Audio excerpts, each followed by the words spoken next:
Salam sehat semuanya. Kembali lagi di Orkes, obrolan tentang kesehatan bersama Dr. Hamim.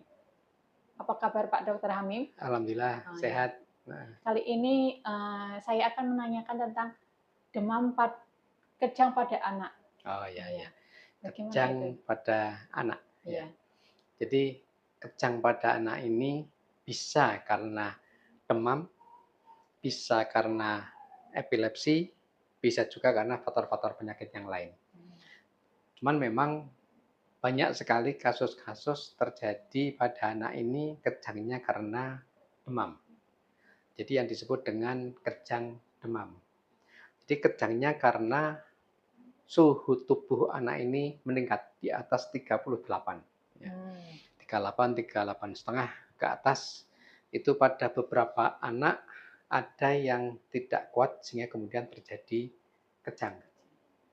Dan kejangnya ini ada yang kejangnya seperti orang menggigil, ada juga yang kejangnya hanya kaku, ya, beda-beda. Ya. Kalau yang sampai menggigit itu bagaimana? Nah, makanya itu nanti cara Iya. penanganan. Jadi ini kita bicara kejang dulu. Kejang ini bisa karena tadi demam, di mana anak karena adanya infeksi, terus kemudian suhu tubuh meningkat, 38 ke atas, anak tersebut kemudian tidak kuat, maka bisa terjadi kejang. Tidak semua anak akan mengalami seperti itu. Ya, tapi memang ada beberapa anak yang mengalami kejang ketika suhu tubuh meningkat. Ya. Nah, kemudian kalau seandainya anak ini kejang, tetapi tidak ada suhu tubuh yang meningkat, tidak ada panas, maka dikhawatirkan bahwa kejangnya ini bukan karena demam, tapi karena faktor lain, misalnya tadi epilepsi. Ya. Sehingga pada anak yang sewaktu-waktu terjadi kejang tanpa ada penyebab apapun, maka harus segera diperiksakan karena bisa jadi karena itu epilepsi. Epilepsi atau dalam bahasa Jawa sering disebut ayan. Ayan. Ya. Jadi kemudian kejang lain selain demam sama epilepsi ini bisa juga karena adanya pasca trauma, artinya mungkin habis jatuh kemudian kepala ini kebentur, ya, terbentur, atau kecelakaan di perjalanan ketika sama orang tuanya naik sepeda motor kecelakaan. Nah, adanya gangguan di dalam otak, mungkin ada perdarahan dan sebagainya, itu juga bisa suatu saat menyebabkan kejang. Ya, sehingga kalau kejang tanpa ada demam, maka pemeriksaannya harus lebih jelas, ya, lebih detail. Ini kejangnya kenapa? Karena epilepsi atau karena ada faktor lain. Ya. Itu berarti dilakukan ronsen atau gimana, Dok? Ada beberapa pemeriksaan, tidak hanya ronsen, ya. Tidak hanya ronsen. Ada juga pemeriksaan samping tadi ronsen kepala, kemudian juga ada scan, CT scan, ya. Kemudian juga ada dengan EEG, elektroencephalograph. Jadi otak kepala ini dipasang beberapa kabel-kabel, nanti akan keluar grafik, ya, gitu. Tapi kalau kejangnya ini suhu tubuhnya meningkat itu jelas karena itu faktor panas, ya, sehingga itu yang disebut dengan kejang demam. Maka harus segera diturunkan panasnya.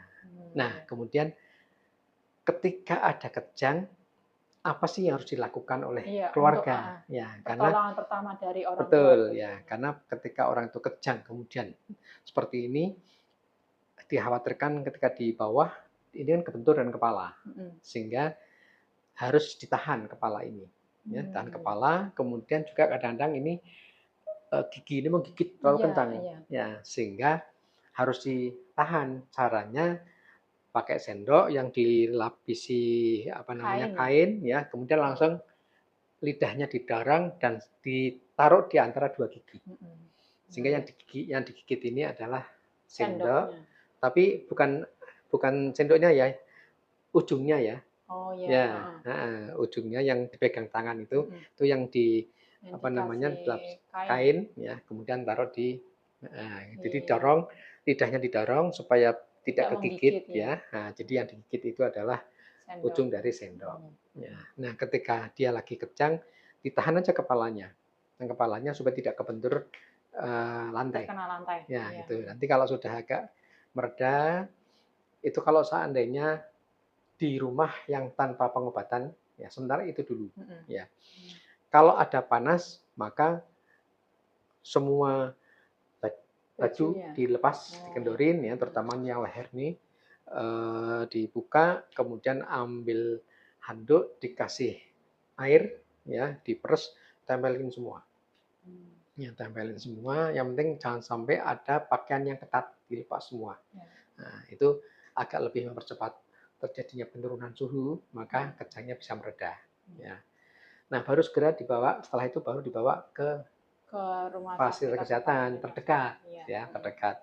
Bisa di praktek dokter, bisa di bidan, Ya. bisa di puskesmas. Kalau dekat dengan rumah sakit langsung ke rumah sakit, ya, Iya. di IGD. Ya. Nah, itu nanti akan diberikan pengobatan anti kejang di awal. Nah, setelah itu nanti baru akan dilihat ini kejangnya kira-kira kejang demam atau kejang yang penyakit yang lain, ya. Sehingga nanti dokter akan merekomendasikan apakah ini perlu dirawat inap atau rawat jalan. Ya, kalau rawat jalan, ya berarti setelah itu harus kontrol, harus periksa ke dokter anak.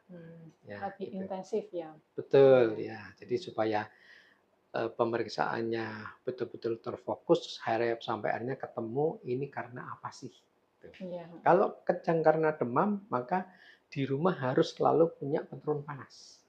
Begitu anak ini ada batuk, ada pilek, ada hangat dikit, langsung dikasih penurun panas supaya tidak sampai obat penurun panas. Penurun panas harus ada di rumah. Ya. Kalau ada, maksudnya makanan atau itu yang buat pantangan anak, ya nggak ada. Oh, ya. Yang jelas ya memang anak harus dibatasi dari sisi makanan yang dingin, sembarangan es, kemudian yang apa namanya goreng-gorengan dan sebagainya, harus hindari kalau misalnya memang lagi perubahan cuaca dan sebagainya. Banyak orang batuk pilek di sekitar gitu ya. Dan ada kesalahan di masyarakat kalau misalnya kejang kadang-kadang dikasih kopi. Iya. Nah, untuk menurun. Iya, itu sih mitosnya sih, Dok. Ya, itu bahaya Oh, ya. iya. Pada saat dia kejang dikasih minuman itu kalau kemudian dia masuk ke dalam paru-paru malah bisa berakibat fatal. Seperti itu ya, Dok. Ya. Jadi jangan. Dan kalau sudah kejang pun kemudian dikasih kopi juga nggak boleh.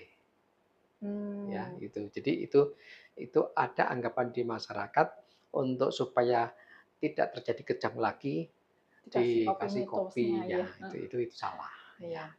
Itu ya sementara. Jadi nanti kalau misalnya memang ada keluarga para pemirsa ini ada yang kejang dan sebagainya atau ada riwayat kejang, jadi kalau misalnya panas segera dikasih penurun panas. Kalau sampai hari kedua apalagi hari ketiga masih panasnya naik turun, segera berobat supaya tidak terjadi kejang demam atau yang lain-lainnya. Itu ya. Iya.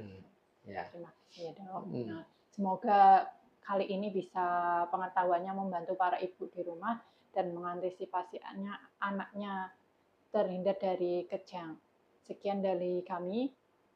Sampai jumpa di Orkes, obrolan tentang kesehatan. Salam sehat semuanya. Wassalamualaikum.